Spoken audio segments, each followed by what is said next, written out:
Thank you for joining us on another episode of Kaleidoscope's Corner. My name is Bijan and with us today we have a BCBA from our Palm Bay location. Missy, how you doing today? I'm doing well. How about yourself? Good, I'm doing great. Thanks for joining us today. We're going to discuss a little bit about our different assessments we utilize over at our Palm Bay location. So Missy, get into a little bit of details on what we do over there.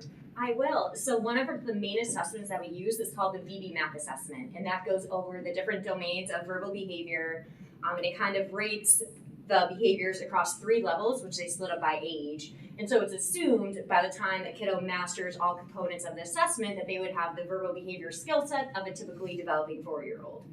Another assessment that we do that's similar to the VBMap is called the ABLES, and that's the assessment of basic language and learning skills, revised, updated version that we use. And that one focuses a lot on the language as well and the verbal behavior, and it gets more into some school type stuff like following classroom routines, complying with group demands, some social skills. We also have an assessment called the BLA, which is the Behavior Language Assessment. Short and sweet, it's a 5-point Likert scale that we kind of use when we first meet kiddos, just to get the assessment in and see what basic skill set they have.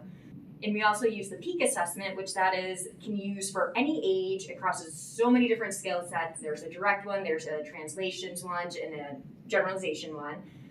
We also have, lastly, the APLES assessment, which is the assessment of functional living skills that we typically have for the older kiddos once they've mastered all the skill sets from the VBMap assessment and the APLES assessment. So then the APLES focus more on kind of functional life skills, and it has specific targets in the home, in school, and then across the community settings as well. Awesome. I think that was great info. It all came at me so fast, but I think you did an awesome job at explaining the information and the different assessments that we provide over at our Palm Bay location. Now, on behalf of myself and our special guest, Missy Owen from our Palm Bay location, BCBA, have a great day. And if you have any more questions, please refer to your behavior analyst.